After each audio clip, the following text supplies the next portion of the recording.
यदि आपके बच्चों की शादी के लिए रिश्ता पक्का होने में बार बार अड़चनें आ रही हैं, बनती हुई बातें भी बिगड़ जाती हैं, तो ये वीडियो आपके लिए है। आज मैं आपको जल्दी शादी होने का एक ऐसा सरल एवं चमत्कारी उपाय बताने वाला हूं जो कि सोमवार की अष्टमी के दिन करना है। हाल ही में सोमवार की अष्टमी 9 दिसंबर 2024 के दिन आ रही है। सोमवार की अष्टमी अपने आप में एक दुर्लभ योग होता है। मां पार्वती और शंकर भगवान के मिलन का दिन होता है। इस दिन किया गया ये छोटा सा उपाय चमत्कारी सिद्ध होगा और आपके बच्चों की शादी में आ रही बड़े से बड़ी अड़चन को तत्काल दूर करके जल्द से जल्द शादी होने का योग बना देगा। ये उपाय यदि बच्चे खुद करना चाहें तो खुद भी कर सकते हैं, और यदि बच्चे खुद नहीं कर पाते हैं तो ऐसी सिचुएशन में बच्चों के माता पिता भी ये उपाय अपने बच्चों की जल्दी शादी के लिए कर सकते हैं। कई बार सिचुएशन क्या होती है, आपके बच्चे दिखने में सुंदर होते हैं, अच्छी खासी उनकी जॉब होती है, या फिर अपना खुद का काम होता है, भगवान की कृपा से आपका बैकग्राउंड भी अच्छा होता है, लेकिन उसके बावजूद भी विवाह में लगातार विलंब होता रहता है। ऐसा क्यों होता है? जन्म कुंडली का सप्तम भाव यदि पाप प्रभाव में आ जाए, अलगाववादी ग्रहों के प्रभाव में आ जाए, तो फिर इस प्रकार की सिचुएशन बन जाती है। रिश्ते आएंगे, बातें चलेंगी, लेकिन कोई भी बात, कोई भी रिश्ता सफलता तक नहीं पहुंच पाएगा, बीच में ही ब्रेक हो जाएगा। और कई बार यदि रिश्ता पक्का हो भी जाए तो बिल्कुल एंड में जाकर कोई ना कोई ऐसी बात निकल कर सामने आएगी जिसके चलते रिश्ता टूट जाएगा। कभी लड़की वाले मना कर देंगे, कभी लड़के वालों की तरफ से ना हो जाएगी, देखने वाले आएंगे, देख कर चले जाएंगे, लेकिन किसी भी प्रकार का पॉजिटिव रिप्लाई सामने से आपको मिल नहीं पाएगा। कुछ ऐसे रिश्ते आएंगे जो आपके लेवल के नहीं हैं, आपको पसंद नहीं है, तो आप अपनी तरफ से मना करते रहोगे। और कोई ऐसा रिश्ता जो आपके लेवल का है, आपको पसंद है, तो वो रिश्ता सामने से पक्का नहीं हो पाएगा। ऐसे में बच्चों की उम्र लगातार निकलती जाएगी। तो ऐसी सिचुएशन में बच्चे तो परेशान होते ही हैं, लेकिन बच्चों से कहीं ज्यादा परेशान माता पिता हो जाते हैं, क्योंकि हर माता पिता यही चाहता है कि बच्चों की शादी समय पर हो जाए, उनका घर बस जाए, उनको एक ऐसा जीवन साथी मिल जाए जो जीवन भर उनका साथ निभा सके। तो प्रिय दर्शकों, यदि इस प्रकार की सिचुएशन से आप घिरे हुए हो तो चिंता करने की आवश्यकता नहीं है। इस उपाय को आप अच्छे से समझ लीजिए। उपाय बताऊं इससे पहले आपसे निवेदन करना चाहूंगा, यदि आप चैनल पर नए हैं और अभी तक आपने इस चैनल को सब्सक्राइब नहीं किया है तो मुझसे लगातार जुड़े रहने के लिए अभी इस चैनल को सब्सक्राइब कर लीजिए, बेल आइकन को भी प्रेस करके रखिए ताकि हमारी आने वाली इसी प्रकार की नई वीडियो का नोटिफिकेशन आपको मिल सके और वो वीडियो आप आसानी से देख पाए। तो प्रिय दर्शकों, ये उपाय आपने करना है सोमवार की अष्टमी के दिन। हाल ही में सोमवार की अष्टमी 9 दिसंबर 2024 को आ रही है। ये उपाय आप सुबह से लेकर शाम तक किसी भी समय कर सकते हो।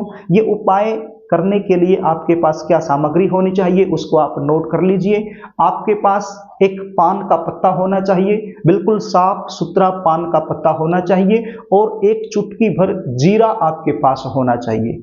रसोई घर में जो यूज करते हैं सब्जी बनाने में, उसी जीरे की मैं बात कर रहा हूं। तो चुटकी भर जीरा और एक पान का पत्ता, और साथ में एक कटोरी के अंदर थोड़ी सी हल्दी डालकर उसके अंदर पानी डालकर उसका पेस्ट तैयार कर लेना। तो ये 3 चीजें आपके पास होनी चाहिए। नहा धो करके साफ सुथरे कपड़े पहनकर ये तीनों चीजें लेकर आपने शिव मंदिर में चले जाना है। आपके आसपास कोई भी शंकर भगवान का मंदिर हो वहां पर आप चले जाइए, और जहां पर शिवलिंग स्थापित किए गए हैं वहां पर जाकर बैठ जाइए। शिवलिंग के ऊपर एक मोटी सी लाइन होती है जिसको अशोक सुंदरी कहा जाता है। ये अशोक सुंदरी का स्थान कौन सा होता है मैंने स्क्रीन पर दिखा दिया है, आप स्क्रीन पर इस फोटो के अंदर देख लीजिए। ये जो मोटी सी लाइन आपको दिखाई पड़ रही है जहां पर तीर का निशान लगा हुआ है, तो ये अशोक सुंदरी का स्थान होता है। तो इस मोटी सी लाइन पर आपने हल्दी की सहायता से 3 बिंदियां लगानी है। जो हल्दी मैंने आपको बताया है कटोरी के अंदर पेस्ट बना के लेके जानी है, तो उस हल्दी की सहायता से आपने 3 बिंदियां इस अशोक सुंदरी के स्थान पर लगानी है। यदि हल्दी नहीं है तो फिर आप पीले रंग के चंदन का भी प्रयोग कर सकते हो। तो 3 बिंदियां आपने लगानी है। उसके बाद पान के पत्ते में ये जीरा रखकर पान के पत्ते को फोल्ड करके और अपनी मनोकामना बोलते हुए इस पान के पत्ते को अशोक सुंदरी के ऊपर रख देना है। जहां पर 3 बिंदियां आपने लगाई है वहां पर आपने इस पान के पत्ते को रख देना है। इसके अंदर जीरा रख के इसको फोल्ड करके अपनी मनोकामना बोलते हुए आपने रखना है। उसके बाद आपने यहीं पर बैठकर एक मंत्र का जाप करना है। बिल्कुल छोटा सा मंत्र है, इसको ध्यान से सुन लीजिए, आपको याद हो जाएगा। ओम पार्वती पते नमः। ओम पार्वती पते नमः। इस मंत्र का जाप आपने 108 बार करना है, यानी एक माला आपने करनी है। केवल 2 से 3 मिनट में ही 108 बार ये मंत्र बोला जाएगा, क्योंकि छोटा सा मंत्र है, ज्यादा समय लगेगा नहीं। तो इस मंत्र को आप 108 बार बोल दीजिए और मां पार्वती से और शंकर भगवान से हाथ जोड़कर जल्दी शादी होने के लिए प्रार्थना कीजिए। यदि आप बच्चे खुद कर रहे हैं तो अपनी जल्दी शादी होने के लिए प्रार्थना करनी है, और यदि आप माता पिता कर रहे हैं तो अपने बच्चों की जल्दी शादी होने के लिए आपने प्रार्थना करनी है। क्योंकि सोमवार अष्टमी का जो दिन है वो भगवान शंकर और मां पार्वती के मिलन का दिन होता है। बड़ा ही शुभ संयोग बन रहा है, तो ये उपाय आपने जरूर करना है। यदि आप अपने बच्चों की जन्म कुंडली का विश्लेषण मुझसे करवाना चाहते हैं, शादी कब होगी, शादी कहाँ होगी, शादी कौन सी दिशा में होगी, शादी में देरी क्यों हो रही है, कुंडली के आधार पर जल्दी शादी होने के लिए क्या करना चाहिए, शादी होगी या नहीं होगी, कैसे परिवार में होगी, यदि इस प्रकार की जानकारियां आप मुझसे लेना चाहते हैं तो स्क्रीन पर दिए गए व्हाट्सएप नंबर के जरिए आप मुझसे संपर्क कर सकते हैं।